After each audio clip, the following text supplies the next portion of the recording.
Bonjour, bienvenue dans cette nouvelle vidéo. Aujourd'hui c'est un vlog un peu spécial parce qu'on va parler de l'actualité camerounaise. Il se passe tellement de choses de dingue en ce moment qu'il fallait qu'on en parle. Entre vol d'organes sexuels, s'il vous plaît, et soutenance de luxe, et les élections qui approchent, il y a beaucoup à dire. Donc, installez-vous, on va discuter tout en cuisinant. Henri, c'est quoi? Tout en faisant la cuisine, on va parler de tout ce qui chauffe au Cameroun en ce moment. C'est parti. C'est mon petit frère qui va être mon assistant aujourd'hui. Il va quasiment tout faire parce que moi je suis pas discuter avec vous. Alors la première. Alors on commence par une rumeur qui circule depuis quelques semaines, c'est le vol d'organes génitaux. Oui, vous avez bien entendu. Henri, tu as sorti un dollar. Mets ça dans la marmite. En fait, l'histoire dit qu'il y aurait des gens qui, tu leur dis juste bonjour, juste un bonjour. Tu se laves la main. Voilà, tu les salues juste et hop, tes organes disparaissent. Et il y a plusieurs personnes qui disent avoir été victimes de ça. Et il faut savoir que c'est pas la première fois qu'il y a une histoire du genre qui circule. Henri, mets-le dans le... Va prendre le bicarbonate à la douche. Il faut savoir que c'est pas la première fois qu'une histoire du genre circule. Il y a des années auparavant, d'après ce que j'ai lu, plusieurs années auparavant, des gens déjà se plaignaient d'avoir été victimes du vol de leurs organes. Est-ce que vous y croyez? Il y a des gens qui y croient. Il y a des gens qui y croient dur comme fer. Parce qu'il faut savoir qu'il y a des photos qui circulent, des photos sans, des photos avec, des photos sans organes génitaux, donc des photos avec la partie ici chez les hommes qui est toute lisse. Il y a des photos qui circulent. Mais moi, je crois que ce sont des photos montage. À un moment, il faut arrêter de... Genre, tu salues quelqu'un et ses organes disparaissent. Non, mais ça ne disparaît pas complètement. Donc, lisse, non, mais lisse, ça c'est dans le montage. Donc, ça devient petit. Comme pour un enfant peut-être de 2 ans comme ça. Et toi, tu y crois? Oui, j'ai vu. Tu as vu? Oui, tu as vu comment on l'a salué et après, son organe génital est devenu petit. Quand on l'a salué, c'est plein. Oui. Qu'il a mal. Oui. Maintenant, c'est devant la gendarmerie qu'il a arrivé. Et si son sexe c'était comme ça depuis? Voilà. C'est possible. C'est donc ça le truc. Il y a des gens qui ont des sexes qui sont tout petits. Franchement, ouais. Cette histoire, ça me semble un peu gros, sans mauvais jeu de mots, organe génital, gros. On s'est compris, mais honnêtement, ce sont des foutaises. Parce que ni la gendarmerie, ni le commissariat n'a relayé le fait d'avoir eu des cas pareils. Par contre, il y a une note du préfet qui est sortie dernièrement où il disait que, attends, je crois que ça ici dans mon téléphone. Le commissariat, ça a parlé. Non, ils ont parlé quand? Ils ont dit quoi? Ils ont dit que... Ils allaient faire une enquête. Mais l'enquête a révélé quoi? Voilà. Le préfet du département du Fundi a dit que depuis quelque temps, des individus sans foi ni loi livrent de paisibles et innocents citoyens à la vindicte populaire en prétextant que ceux-ci ont volé leur sexe. Après examen et vérification par la police et la gendarmerie de 3 cas de dénonciation du genre, il s'est avéré que tous les organes des prétendues victimes d'un tel vol étaient bien en place, alors même qu'elles demandaient déjà réparation pécuniaire ou soi-disant vol, ou soi-disant réparation pécuniaire, ou soi-disant voleur de sexe. Donc là déjà, il y a un cas d'arnaque. Donc tu peux dire, oh, on a volé mon sexe parce que tu veux arnaquer la personne ou parce que tu veux te venger. Parce que quand les gens commencent à crier comme ça, on arrête la personne sans même savoir, sans même essayer d'aller au fond de la chose. On arrête la personne et des fois, on la bastonne à mort. C'est ainsi que des citoyens innocents ont été battus et parfois à mort. Tout en condamnant cette criminalité d'une autre forme, le préfet met en garde les auteurs de ces actes et invite les uns et les autres à dénoncer tous ceux qui prétendent avoir perdu leurs organes ainsi que les meneurs des vindictes populaires pour présentation à la justice. Affaire close. Il faut arrêter de venir distraire les Camerounais que nous sommes. Et le pire, c'est même pas que je ne crois pas, Henri. Mets un peu de bicarbonate là-dedans, tu mets ça. Mets d'abord l'eau. Mais mets-le dans le gobelet, dans la bouteille, c'est trop petit. En plus, le faire dans la bouteille est petit. En fait, le truc, c'est pas que je ne crois pas à la sorcellerie, vraiment. J'ai l'esprit assez ouvert quand même, mais pas trop, pour croire un certain nombre de choses, d'accord. Mais là, de s'est passé. Le pire, c'est que ce n'est jamais quelqu'un que tu connais. Ce n'est jamais quelqu'un que tu connais qui a vu. C'est toujours quelqu'un qui connaît quelqu'un qui connaît quelqu'un qui a vu. Ce n'est jamais. Moi, j'ai vu. Toi, tu as vu quelqu'un qui avait un petit sexe. Tu n'as pas vu quelqu'un qui avait le sexe qui a complètement disparu. Parce que par les photos que je vois, c'est que c'est lisse, il n'y a rien du tout. Non, c'est faux. Mais il y a des gens qui ont les, il y a des gens qui ont les petits sexes. Comme ça, là. Oui. Non, non. Comment ça, je mens, c'est vrai? Henri, c'est de la discrimination. Un vieux. Ben, ça veut dire quoi? Il y a des gens comme ça. C'est que c'est la maladie. Ça peut être la maladie ou quoi que ce soit. Et en plus, c'est pas une érection. Donc, quand c'est pas une érection, ça peut être petit comme ça. Ah, oui, peut-être. Et c'était fermé. Je ne sais pas s'il est dans un pipi. Donc, franchement, personnellement, je n'y crois pas. Ça ne veut pas dire que ça n'existe pas, tu vois. Je n'y crois pas. Il y a des gens qui y croient, force à eux, mais moi, je pense que, oui, ça va. Un peu. Moi, je pense justement que soit c'est le cheminement pour une arnaque plus ou moins bien ficelée, soit c'est à des fins différentes. Je fais, non, ça va. Un peu. Soit c'est fait à des fins malveillantes. Mais n'hésitez pas à me dire, Henri, tu bouges ma caméra. Soit c'est fait à des fins malveillantes pour moi. Et le pire, c'est que dernièrement, justement, comme on le disait dans cette note, on a arrêté 4 personnes qui prétendaient avoir été victimes du vol de leur sexe. Ils ont été mis aux arrêts pour enquête. Mais par contre, on n'a jamais arrêté les personnes qui volaient les sexes. On n'a jamais vu quelqu'un ayant son sexe complètement disparu. Le sexe, il était dans la lune. Sérieux? Et ça, c'était la lune. C'est loin. C'est pas au niveau que... Oh. Toi, tu crois à ça? Oui, non. Je crois pas à ça. Pourquoi? Parce que, un d'abord... Tu es trop grande. Un d'abord, on a arrêté quelqu'un dernièrement qui avait fait ça. Il était même présent. C'était au marché Mindong, Carrefour Banane. Et maintenant, le plage salué. Le sexe a disparu. On a vu.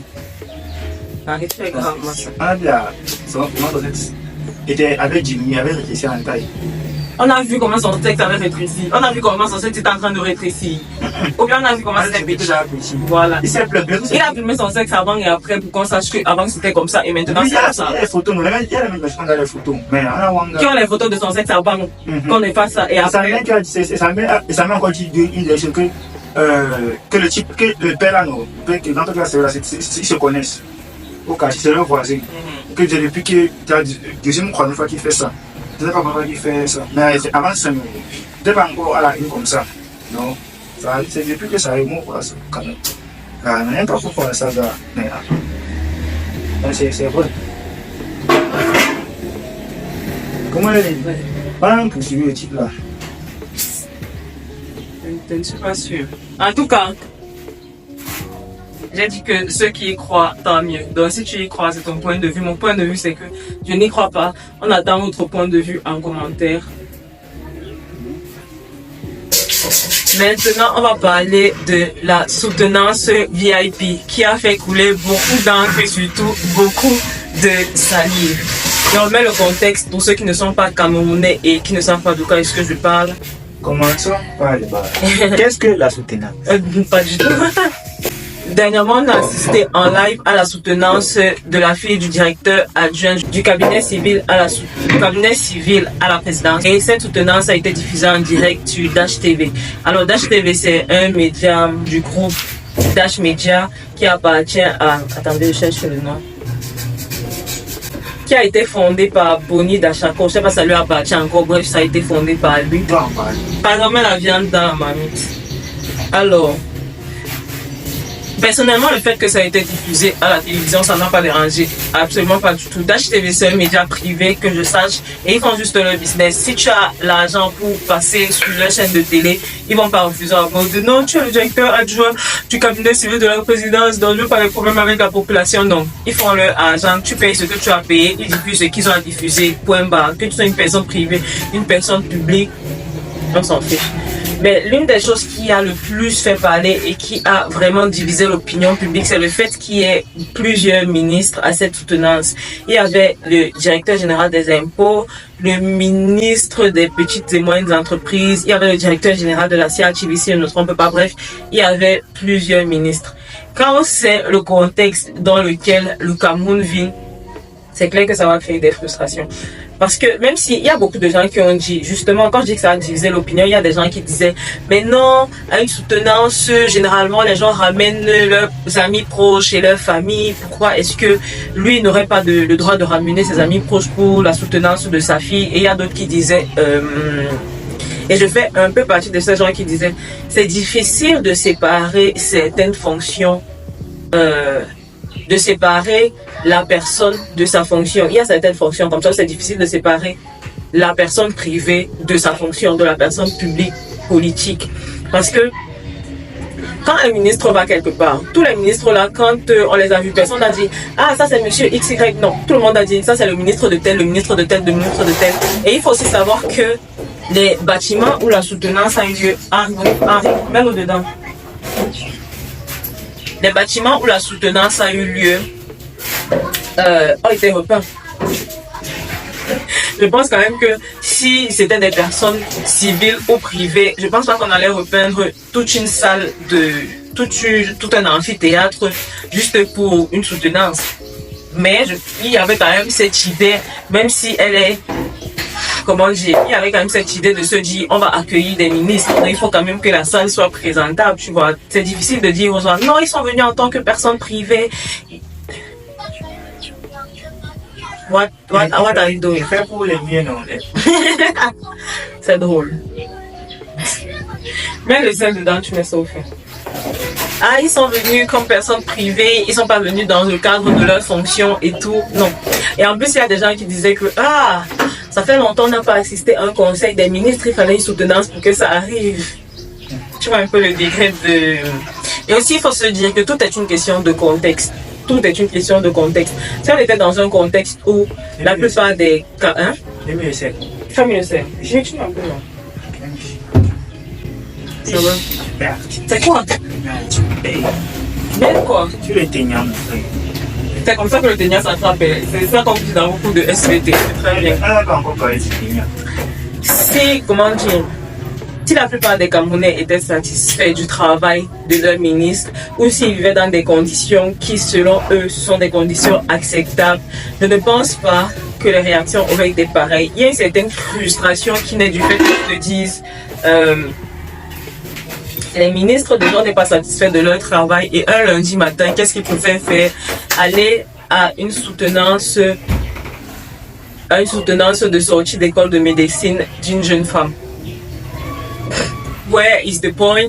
Et en plus, au lieu que ce soit quelque chose qui soit fait dans le cadre privé, c'est fait de manière ostentatoire, de façon publique, de regarder